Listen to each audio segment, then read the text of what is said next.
but I do think that people should at least try to whatever their capability is. It doesn't have to be 300 pounds, but to try to get big as possible with bodybuilding food. That doesn't mean that you get a pizza every day. What's up, guys? Welcome back to Blood, Sweat, and Gear. I'm Scott McNally. Today, we have a special segment with Gary Turner. We are going to talk about, we're going to catch up with him about his prep, but we're going to talk about best off-season practices. Of course, I'm joined by coaches Andrew Berry and Skip Hill. All of our programming is brought to you by True Nutrition, TrueNutrition.com. They support everything we do. If you guys want to support us, you can shop with them and use our code THINK. You can also support us by checking out our Patreon. We answer questions specifically from our Patreon people first. And one more thing, hit the like button if you guys enjoy the content. We appreciate all the feedback that we've been getting, guys. The show's been doing really good, but I'm going to stop talking and I'm going to bring Gary in. What's up, Gary? How you been, man? What's up, Scott, Andrew, Skip? How's everybody doing? Good. Great. What was Good that, to have Skip? you, Jerry. What? It's a little dry. He's choking. Man, we're excited to have you back, Gary. To catch anybody up who hasn't watched our ongoing saga of videos with Gary, we've been podcasting with him for a while. I think most notably, you had pushed over 300 pounds. Did you hit like 310 one Thanksgiving? 308 was the highest. That was right before the 2020 prep. So that was, I was like 308 leading up to right when we started prep around when everything shut down, right before COVID. Then, I jumped into prep then and hoped to God that any kind of show went off and, the North Americans did in a parking lot. But yeah, that was one of the last updates. So, and you're only like 5'2", right? Or 5'3"? in figure, you would be like class like A or B, right? Yeah, I should be weighted at like 150. It's funny you say that because a lot of people hit my Instagram up and they're like, you really give us hope for us tall bodybuilders. And I say, what are you talking about? They're like, what are you, like 6'2"? I said, I'm like 5'9", 5'9.5" on a good day. And they're like, really? And I'm like, I have a shorter torso and longer femurs, so maybe like it gives you like the illusion that I have and I have longer limbs, but I'm not like actually tall, right. So I guess it like looks like that on the internet. And I think it's just the assumption, though. I think it's the assumption when people hear the weight that they're like, God, he's got to be like 6'7", 6 foot or something. But then you see a picture of him, you're like, no, he's wider than he is tall. So I'm pretty sure he's only like, I don't know, 5'6" or some shit. So here's the deal, guys. So Gary pushed up over 300 pounds. It didn't pan out with your progress on stage. It didn't turn out the way you wanted. You didn't gain all that incredible. You didn't unlock pro level mass with that. But I know you've changed your methods. Back then you were just like putting on size by all costs, and you inspired like a lot of our listeners to put on size by all cost. And I know that you've changed to that now. And I thought that a great topic for the show today would be to bring you on and we could all kind of talk about best off-season practices and really focus on what you've learned over the past few years. Yeah. I thought that, and when we say mass at all costs, like people like mistake that and think that like, that I was undisciplined with my eating or that, I was having daily cheat meals or something. I still stuck to the one, even in the off season, one cheat meal on Saturday night, and it was like and if I had something to do on Friday, say a family event, I still wouldn't eat. I would treat it like a prep. However, the food that was off season selected was extremely high calories. The fats were very high. They were probably at that point obnoxiously high. With that, and I had lower training frequency, so I was in the gym 4 days a week, which I do like to do in the off season to like maximize recovery. But I was just pushing a lot of food, but it was all bodybuilding food, but it was like high calorie, and I thought, when I was getting gassed up online by people who would see photos like, dude, you're not that fat at that weight. But what they really didn't see my progress pictures. They didn't see my glutes. They didn't see my lower back. I never showed any of that sort of stuff, the hamstrings on on Instagram, what you saw was a most muscular shot, which, you know, you should still have cuts in your most muscular shot. That does not mean that you're anywhere near an proper off-season condition. I'm covering my stomach, you know, so you know, when it came down to the prep started March 2020. I trained with Palumbo, and it was an absolute avalanche prep. Where when I'm saying that I went through the 250s, the 250-pound range, probably in a week. Wow. I dropped like those 10 pounds. I cruised right through that, and then at that point I was like, dude, I don't think I'm going to be a super heavy. I thought the whole time that I was moving up a weight class, and then I was like, a couple of my buddies were like, you look good, but you're going to make 225, and so I did, and I wasn't. It was like more. I call it like a melted candle look. This is last North Americans, where I was third out of fourth call out in the heavyweights, which is obviously falling way short of where we want it to be.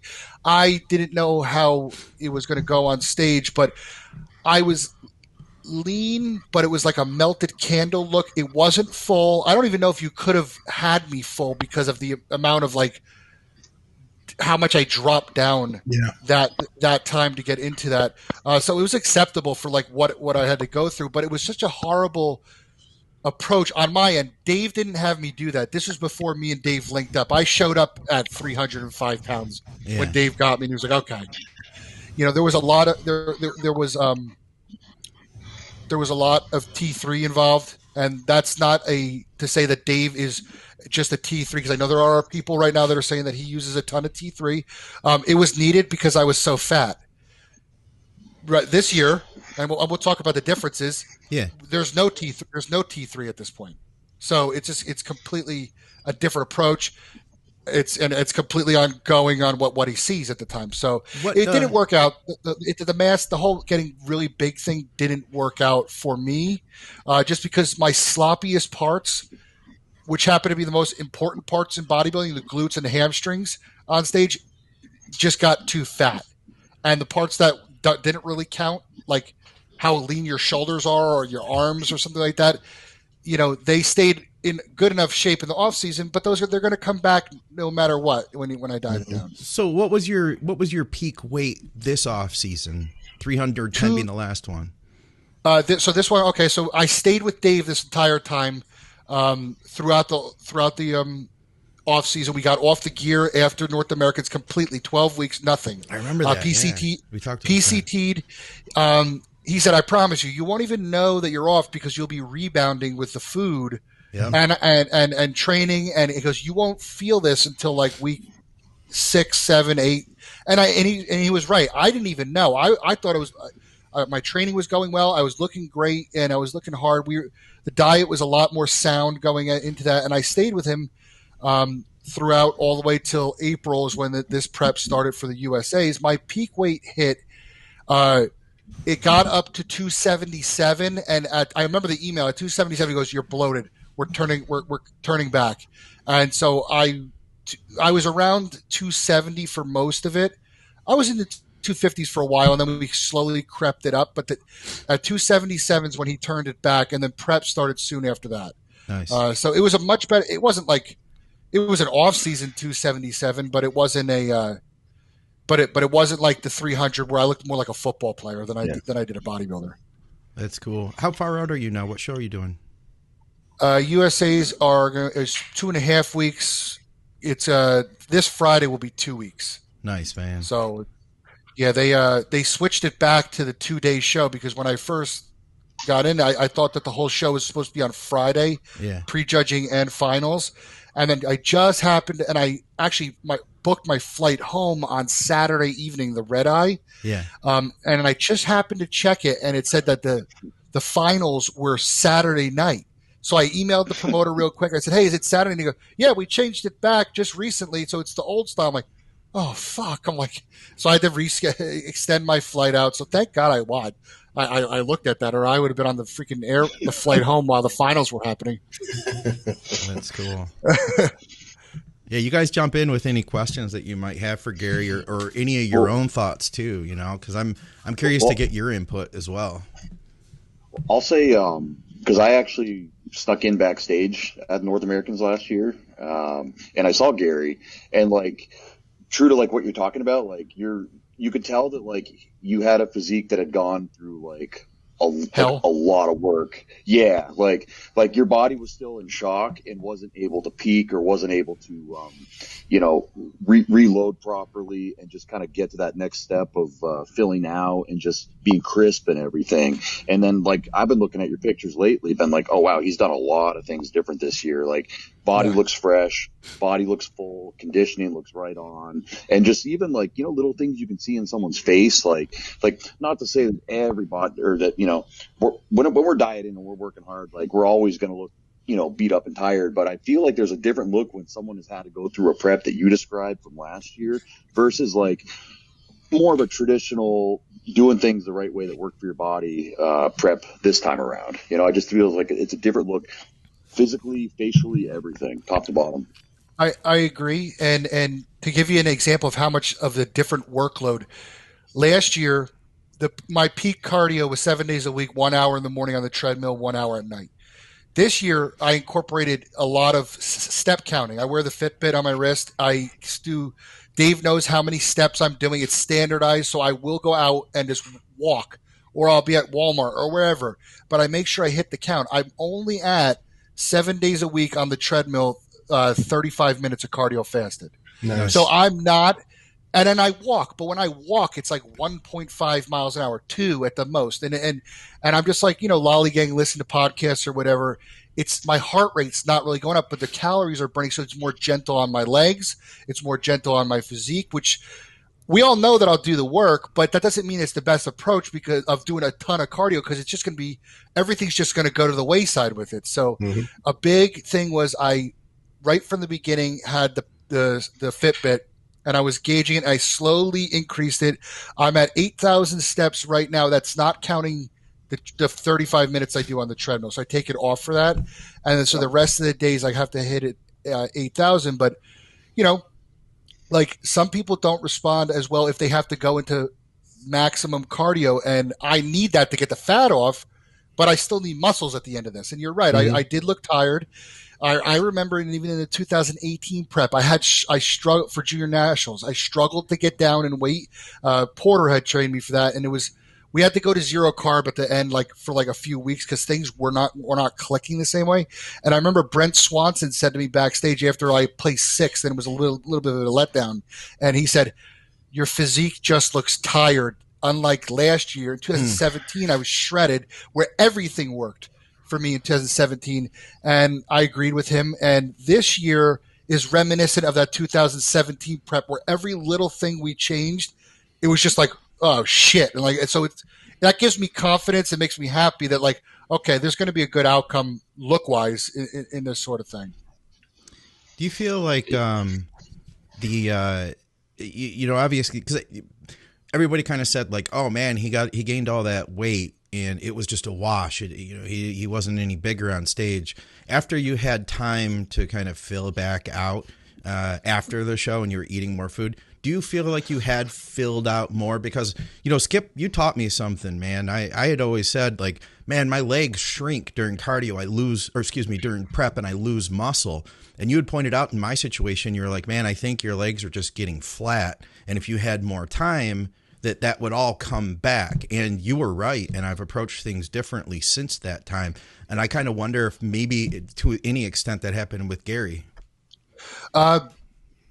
I agree. I agree with you, because obviously we all look good after the show. That's a nerves thing too. We always say that, man, if I just look like this on stage, Matt Porter explained to me, because that's also nerves. It's not a magic hamburger that you had between prejudging. Right. You're so relaxed. If you can mimic that relaxed state going into prejudging, you could be pretty good. But everybody's on edge at that point. They're all trying to win. So it's but every year, I remember from 2018 when I said that I was tired, and Matt was known for bringing you in flat. He did not like to overly fill you out and have you loaded to the gills. And I was very flat on stage, very tired looking, and I ate, and I came back and took pictures the next day, and my glutes were striated, which they really weren't on stage. And I said to my wife, I said, do you think I'm filled out right now? I said, do you think if I went like this? And she goes, you probably would have did better.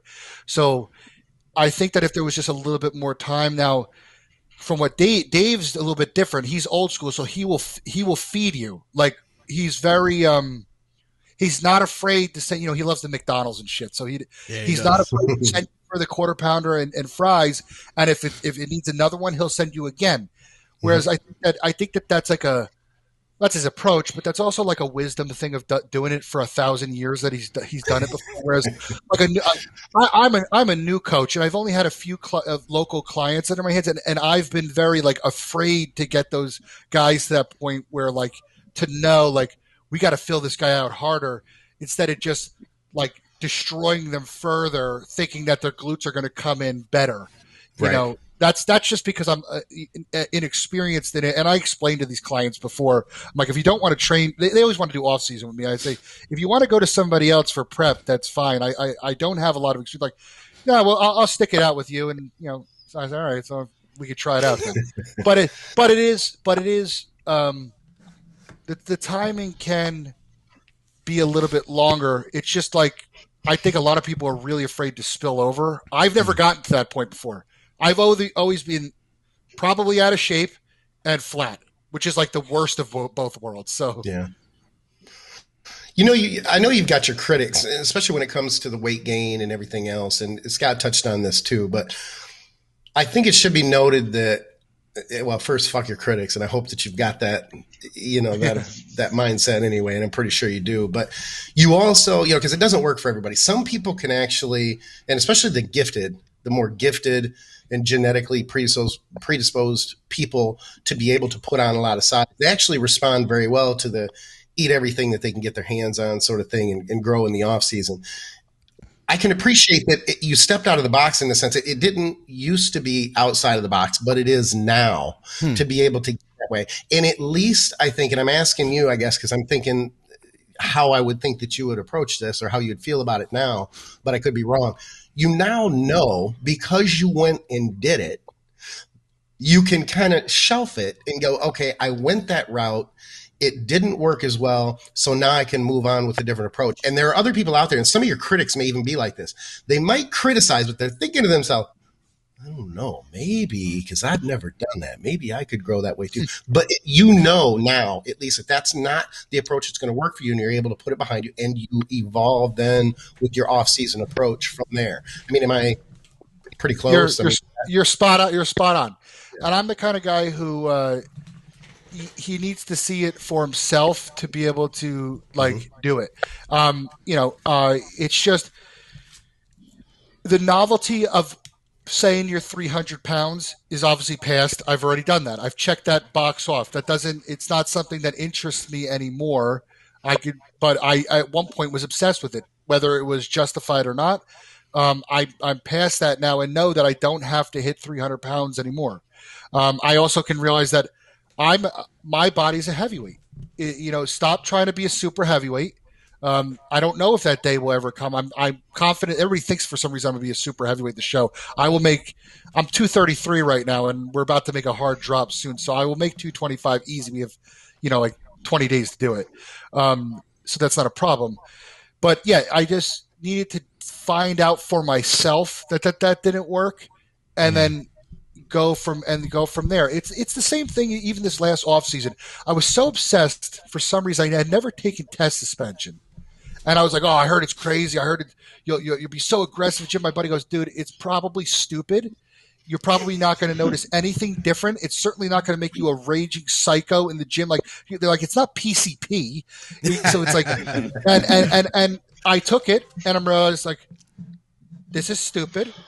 And I don't feel any different than I did, except for my shoulder hurts now. Hurts like hell. I'm like, my shoulder hurts and it's swollen, and I don't want to do this again tomorrow for the training session. Yeah. And I realized this is not worth it, and now we've swept that under the rug, and now we don't have to do that anymore. Yeah. So it's like you just have to kind of like trial and error, learn it for yourself. The same thing. So, I had this smarter approach this year. I saw everything work better. I saw for the first time that, like I said, the step count was working. That's something I would take into my off season, this coming time to control weight.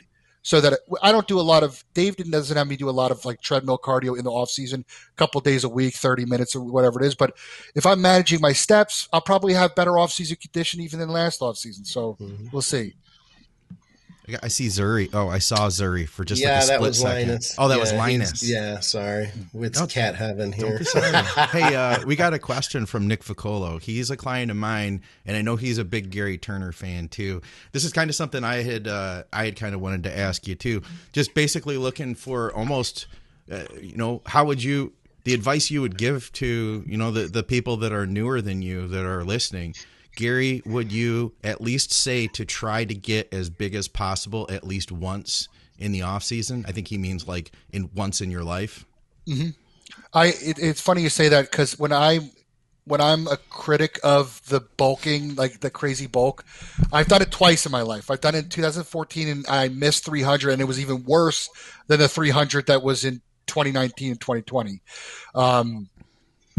When I criticize myself from doing it, I have Adam McVeigh, who always says, but you probably needed to do that at least one time in your life, and it probably helped you grow. I don't know if that's true or not, but I do think that people should at least try to whatever their capability is. It doesn't have to be 300 pounds, but to try to get big as possible with bodybuilding food. That doesn't mean that you get a pizza every day. Yeah. That's stupid. But with bodybuilding food, one, so you can learn how it is to feel to eat. Two, they should have their training in queue. You should be doing progressive overload with that. That's another thing that I changed also in this prep is and off season. I logged every workout, every set, every rep. And I stuck to the same movements. I switched movements out when I was regressing in it. I never used to do that. I used to be a volume guy, and I used to just go, well, the squat looks good at this point of the workout. Now it's like literally the squat is the last thing that I'm doing on leg day, and it's a set thing. So I think that somebody should have that lined up as well as, if they want to push the calories at least once, preferably when they're younger, because I don't think that anybody, I'm going to say over the age of 40, if so, older listeners should be pushing that kind of body weight. It could become unsafe. We see a lot of bad shit happen and people don't bounce back the same way they do. You should not be 40 or 50 years old over 300 pounds. It's not going to be good for your heart. You just crushed my dreams, Gary. I know, but people ask me, when do you plan on retiring? I say, well, I'm not doing this after 40. And they're like, well, why not? I said, because I've been heavy for most of my bodybuilding career, and who knows what kind of stress that has. And at a 40-year-old or later, you don't bounce back. I mean, I have obviously gear usage. It's not crazy high, but it's not low either. And I've been doing that since I was about 20 years old. I'm 33 now, so I'm respectful of that age that you sometimes you don't come back. Not to sound morbid, you got to get out and you got to get your body weight down. Like I'm planning on being like 210 and like athletic. It's just you have to get like that. If I was a bantamweight, I'd probably compete forever. You're probably not putting that much stress on. You're not taking that much gear, and you're not. Big dogs die sooner than small dogs. It's just how it goes. And I'm not trying to be in that list. We got some pictures I know for the audio listeners, they won't be able to see this, but I snagged these pictures off of your Instagram, Gary. We got a side try here and a front lat spread. Andrew, what were you saying about having seen him before? Because these look strong. I know, Gary, you were saying before the show that this is not your favorite pose. And Andrew, you had commented that you had recognized that in the past. So I first learned of Gary, I think back in like 2013 or 14 on the Geared Up page that Adam used to run, McVeigh. And then we happened to, I brought my client Nate Spear down to the 2016 Junior USAs, and that's where we met Gary. And I think that's the first time I've seen him on stage, at least in person. And he had commented that these were his two worst shots, or that he liked the least. And I immediately said that the front lat spread to me has improved so much since 2016, because I remember seeing it when he hit that shot, being like, oh, that's not a good shot for him back then.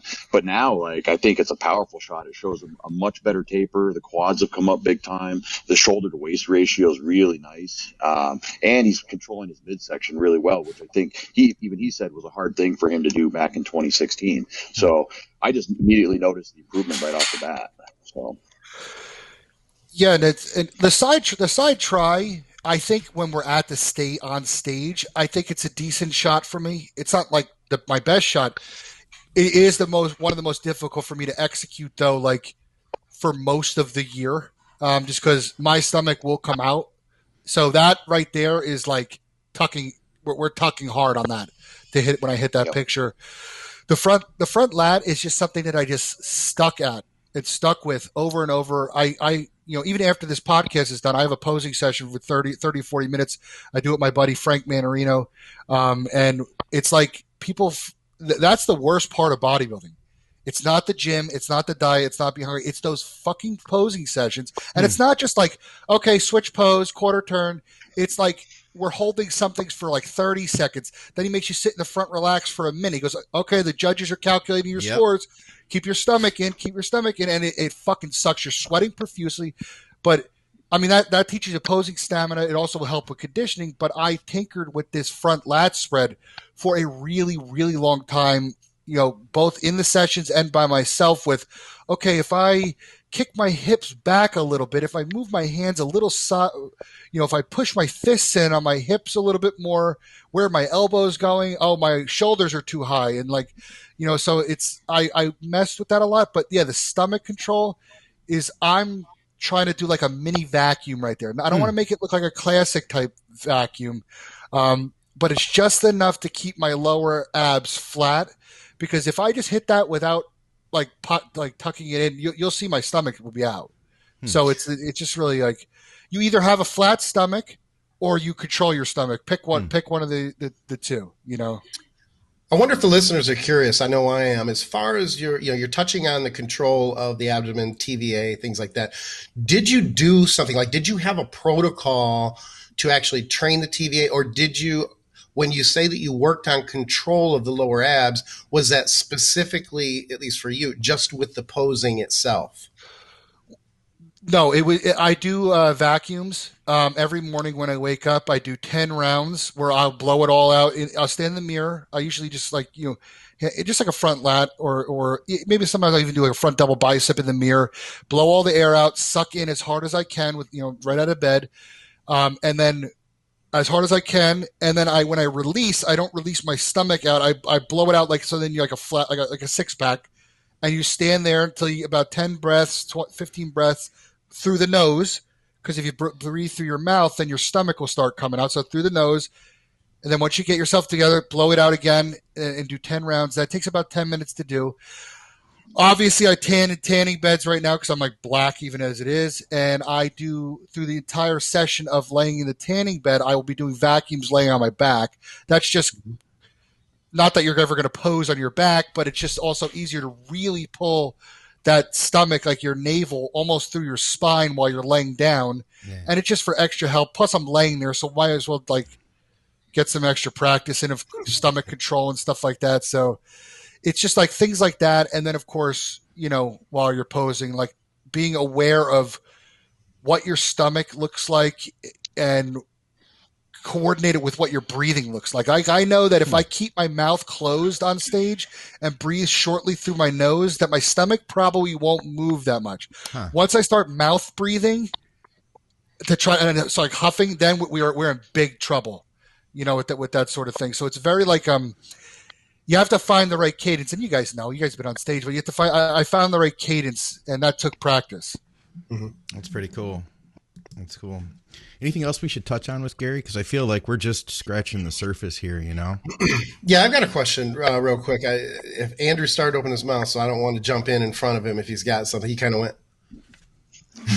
I'm curious your thoughts on actually two things, and I'll be as quick as I can so we can move on. The writers of great the writers of Grey's Anatomy have gone this season to focusing on the COVID pandemic, and I'm wondering how you feel about that. Based on the fact that we've moved through the pandemic, so now it's like coming out again in such a popular show like Grey's Anatomy. And they're great writers, I'm sure you agree. But I wondered how you felt about kind of reliving that thing and kind of like, oh my God, is it enough already?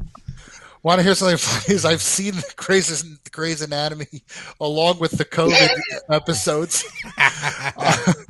I stopped watching the season because of it. I'm like, oh my God, they incorporated the whole thing.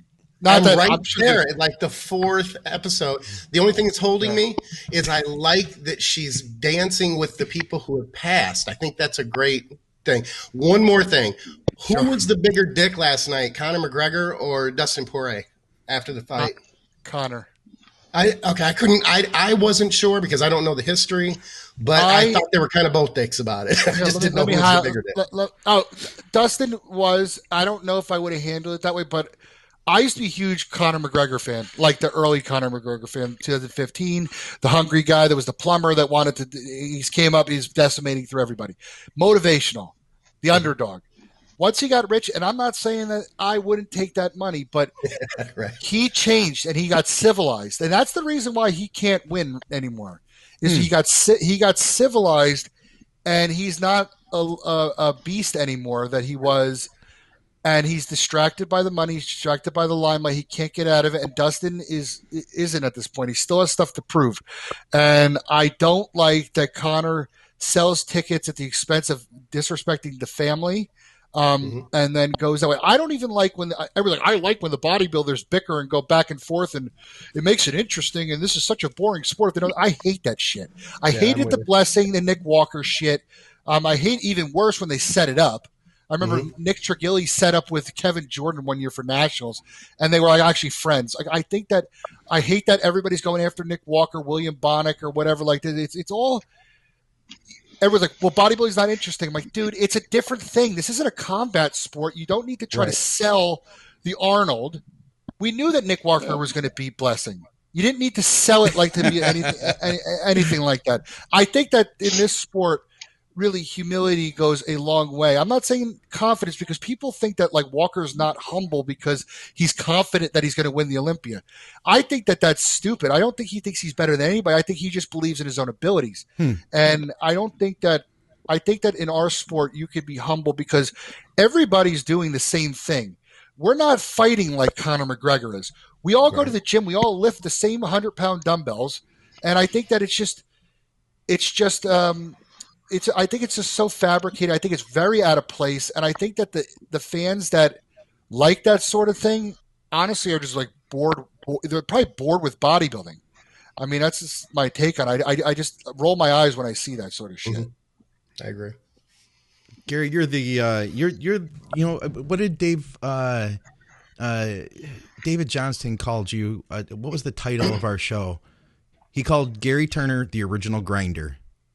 Oh yeah. You can't lose your darkness, man. We that's what you've got on your side, and I think that's one of the reasons people enjoy following you, man. You're like, Trust me, I don't think that there's any kind of contracts coming my way anytime soon that are going to like make me into like some lose your darkness. We're like living in some like mansion because of it. It doesn't work that way. But my mindset did change a little bit recently. Like when David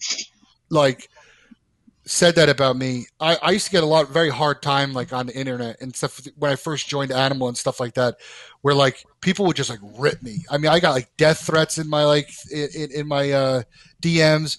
I mean, I've been ripped apart by Boston Lloyd publicly after the Junior Nationals, and I used to thrive off that sort of shit where I kind of just like would like I'll show them. And that drove me until I got to a certain point. Maybe it was maturity. Maybe I was more secure with my physique now. And I do have a lot more support. And I try to like use that positivity to drive me now to prove those people right. And that's kind of how I handle it. I if somebody writes something negative or DMs me, I just block them. I have my laundry list of block things. I don't even deal with it. Half of them I don't even look. I know it's going to be bad. Like I'll see like, you bitch or something, and like immediately I don't read the rest of it, and I just how it goes like that rather than always being pissed off. And that's kind of just how I changed it. But it's the motivational side. I'll always be the grinder because I'm always going to be like trying to. It's always going to be an upward battle. Even I mean the shows are both. If the USA's and then if I needed the North Americans after, they're all going to be upward battles. None of them are going to be easy for me. So it's just the way that whole thing goes. Right on. I'll also say that you're one of the few people that Matt Porter gave compliments to in reference to your work ethic publicly. So to me, like, someone who's worked or did work with so many people and some really high level and people that he got into great condition, I think that says a lot about your character that he singled you out to say that, you were one of the grinders, like the guy that he thought of that would do anything he said to get in shape, whatever it was. So I think it's a testament to your character for sure. Yeah, that was that when Matt said that, or he said it to me, but he also wrote it on a Instagram post like after one show or something. That meant a lot to me because honestly, in the beginning when I first joined with Matt, and you guys all have clients, and you don't know what they're going to be about in the beginning, so you can't like give them too much credit. But then you just develop a relationship with them, and I always wanted to prove to Matt that I was good. I didn't know if it was going to be a good physique, but it was going to be like a hard worker. I wanted him to like respect me in that manner and just get his respect. And I got it after the first show because he put me through the most violent prep. I'm talking, he had me in the gym 4 times a day, 7 days a week for 3 hit sessions and 1 training on 50 grams of carbs at about 10 weeks out to the show. And he told me, he goes, I don't know how you're doing it. And I'm like, dude, I'm on autopilot. Was it optimal? No. I was fat going into it. Matt just didn't do it. But getting that respect from him was meant a lot to me. And I just actually posted about him the other day wearing the in memory shirt.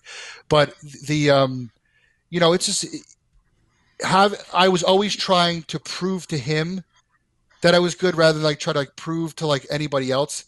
And of course it was it was very sad what happened with him. But like in a way, I'm still kind of trying to. I bring him to the gym with me. I bring him to the shows with me. And like I hope that I can make him proud, whether that's a pro card or good placing or something like that. Because when he prepped me, he was also a realistic guy. He wasn't ever he would never tell me, hey, you're going to win, or so he always say, we'll see how it goes, because he didn't know with me. I wasn't one of those guys that just you could like, this guy's going to kill everybody. So it's like he was realistic with me. So I just hope that like it's at some point he's watching and he'll say, the son of a bitch like kept it going or something like that. I think it speaks volumes to his impact on not only the sport, but on individuals, because we're talking about him and we're not the only people talking about him this weekend, last weekend, next weekend, 3 years from now. So that's impressive. Yeah. It's we all hope to, leave legacies or have impacts on people like that. And, it's just, I mean, he did a lot for the industry, at least on like our level of guys. He broke into like the Jay Cutlers and stuff like that a little bit, but especially the guys that are on all the forums and stuff like that, he was a mainstay. And there's been plenty of times, even with things that are happening in the bodybuilding world, I'm like, man, if Porter was here, man, he would have been jumped in right now on this sort of thing and be going crazy about it or something. Yeah. Well, listen, Gary, we appreciate your time, man, and I'm sure I can speak for everybody that I'm excited. We're excited to see how things go, man. This is going to be like I think a redemption for last year is really what it's going to come down to. Oh yeah, and listen, I know it's going to be my best look day. I know everybody says that, but I know that, and that's why I'm so like confident and calm about it. And I have just a different mindset going towards this, where I'm not looking at all these other people going, I have to win or I'm a failure. It's right. Am I going to be the best that I have ever been? Yes.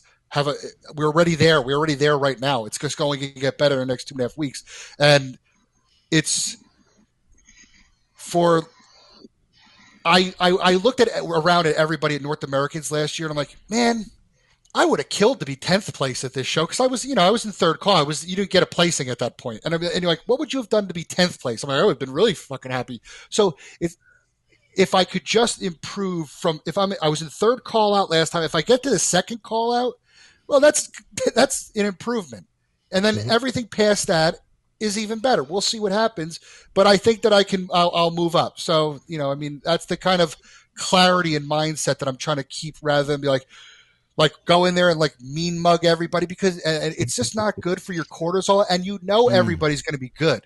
You're not going to dodge a whole lineup and find yourself in like all these bad competitors and so just relax and just see what happens, which is a new mindset for me because it wasn't like that last year. I like that. That's cool. Hey, if people want to follow along with what you're doing, how do they follow you on social media? And do you have codes for animal and stuff like that too? It's the_real_GSIX on Instagram. I'm on it all the time. So if you shoot me a DM, I will respond, and probably pretty quickly.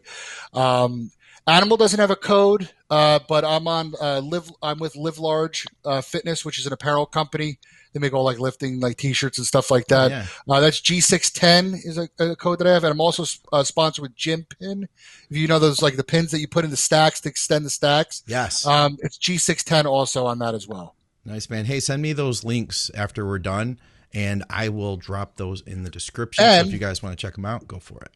And last but not least, I just want to also shout out my meal prep sponsor, but you got to be within New Jersey. And in certain areas of New Jersey, it's Coronado's Clean Cuisine. If you're in the Ocean or Monmouth County, it's G610 as well. He does in-store and he does delivery to Ocean and Monmouth County. Unfortunately, if you're outside of that, or if you're in another state, he doesn't ship outside of that yet. Not yet. Great guy. Not yet, but he's looking to do it. Cool. Well, guys, for another episode here at Think Big Bodybuilding Media, Blood, Sweat, and Gear, we got Andrew Berry Skip Hill and our special guest, Gary Turner. Gary, thanks, brother. We appreciate you. Thanks for having me, guys.